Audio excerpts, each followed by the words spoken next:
Coming up on Mountain News this morning, the Kentucky college community is mourning the death of one of its students after he was murdered. And a local college is giving inmates learning opportunities for 4 days a week for construction. Dedicated to Eastern and Southern Kentucky, this is WYMT Mountain News this morning. Good morning, I'm Olivia Calfee. We are coming up on 6:30 on Tuesday, February 27th. Now let's send it over to meteorologist Tim Drawbridge on this first alert weather day. Tim? And the first alert hoisted because of a wind advisory that got issued by the Weather Service office in Jackson for all of eastern and southern Kentucky. It'll kick off at 4 o'clock this afternoon, last until 4 o'clock tomorrow afternoon. And we're going to see wind gusts potentially up to 50 miles per hour, again picking up the wind during the course of the afternoon and continuing tonight into tomorrow. We're also tracking some heavy downpours, and all of us will have that opportunity tomorrow, only some of us this morning. Temps on the warm side between 60 to 65 for a lot of us, and the pinpoint Doppler radar out of Jackson shows that line coming in towards 75.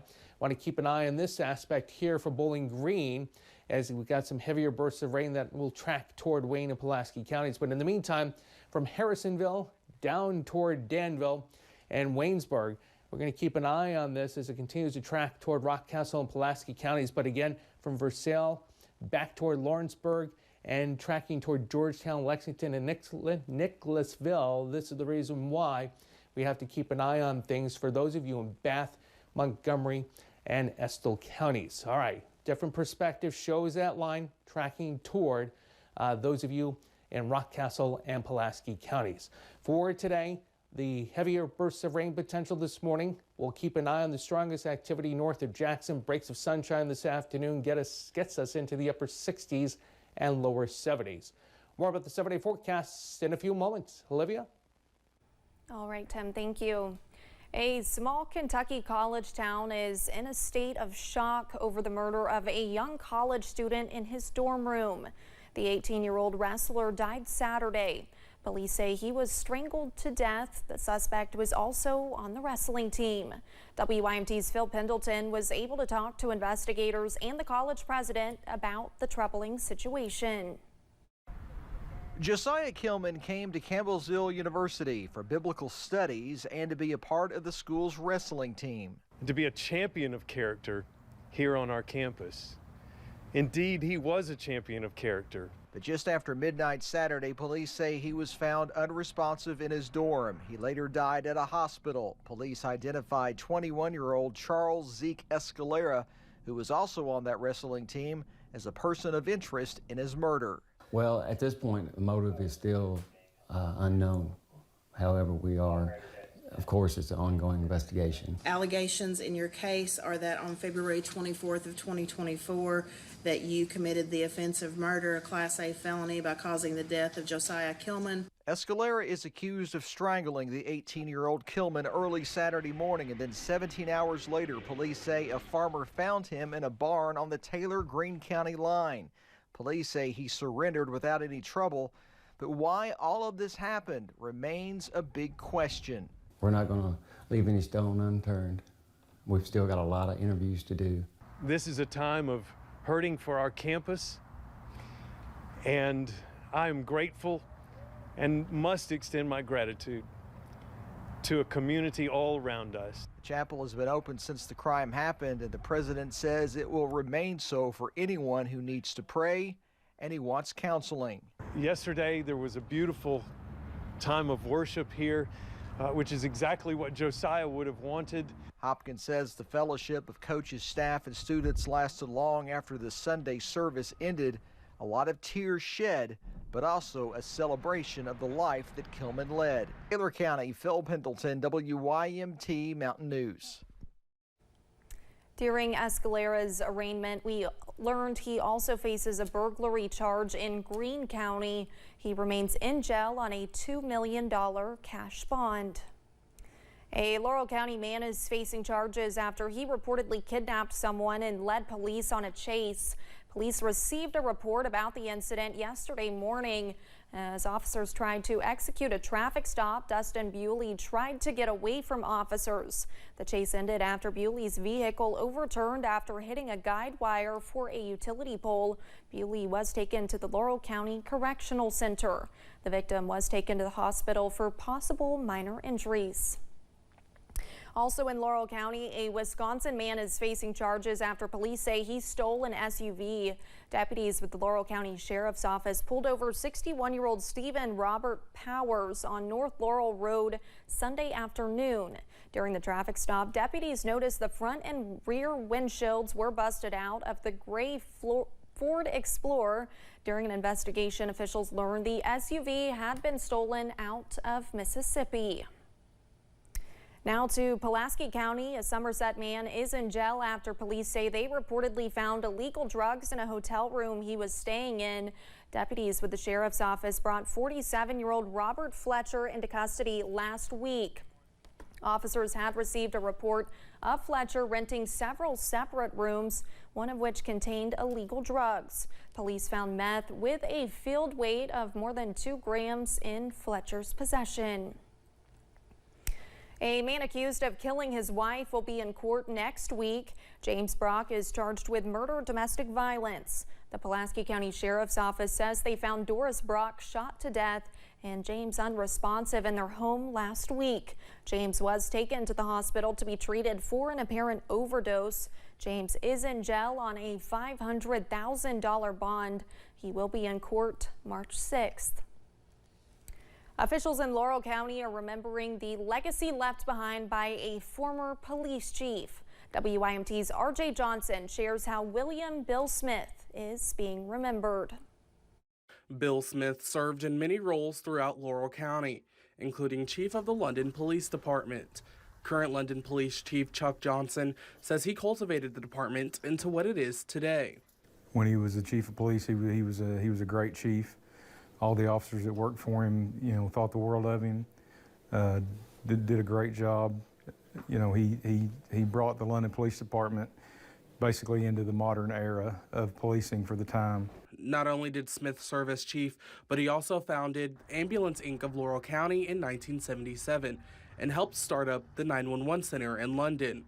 That's one of his biggest legacies is he always wanted to help people, regardless when he was police chief, when he created, helped spearhead the 911 system for Laurel County, or even here at Ambulance Incorporated. All he ever wanted to do was help people.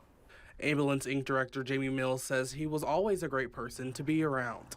I know Mr. Smith for 23 going on 24 years, and he was just the greatest fella, the greatest all-around fella that I've ever known. Johnson says Smith paved the way for emergency services in the county. He paved the way for, like I said, not only the police department, but for emergency services as a whole to be able to become, what they are here today. Adding Smith always found ways to help as many people as possible, even outside of the job. He was also heavily involved in his church. The church family, loved him dearly as well. I mean, I don't know that you could go anywhere and find anybody that would have anything negative to say about him. Both Johnson and Mills say his legacy will live on forever. We definitely want to remember Chief Smith for not only his public service, but for the man that he was. We plan on honoring him the best we can. We're going to have, we've got our ambulance draped out front, and we're just going to do our best to honor his legacy. In London, RJ Johnson, WYMT Mountain News.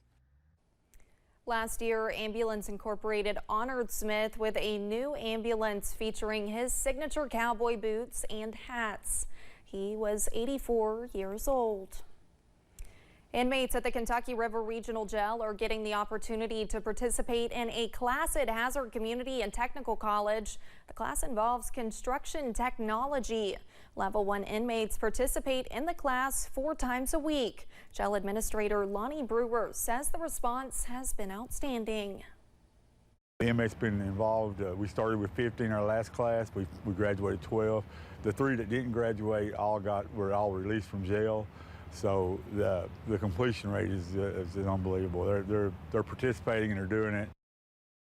Brewer says they are able to do the program through opioid abatement money. HCTC President Dr. Jennifer Linden says they plan to expand it.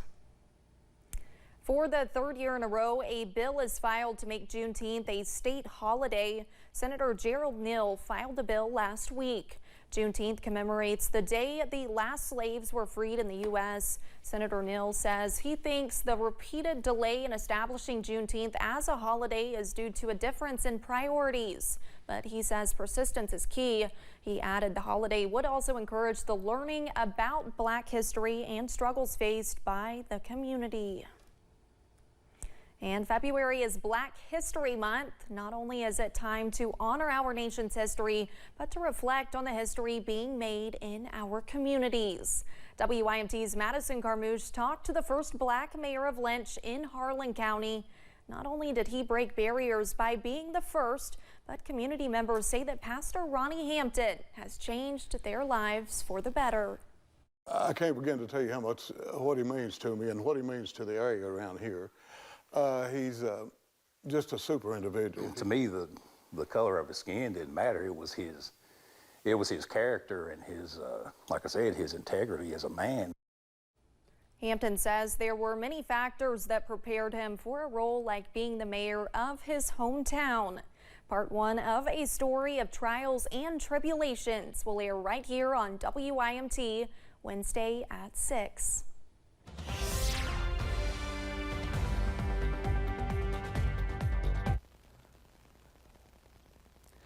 And a good Tuesday to you. A warm Tuesday morning. A lot of us between 60 to 65. Temperatures cooler as you make your way across the state line into western portions of Virginia, southern portions of West Virginia. And the pinpoint Doppler radar as we look back toward Lexington, Madison, and Fayette counties with a lot of cloud to ground lightning right now. Closer inspection, we head up toward Fayette County. And again from Georgetown with heavy downpours pushing through Versailles, tracking toward Nicholasville, and this will eventually end up tracking toward Bath, Estill, Powell, Montgomery counties. Also keeping an eye on Rockcastle County with some of the heavier bursts of rain from near Harrodsburg, just east of there now, through Danville and coming into Waynesburg and clipping northern portions of Pulaski County. Your planner for today showing the opportunity for the heavier bursts of rain. Not all of us will see that, and the strongest action will be Jackson points northbound toward Moorhead and Ashland along I-64.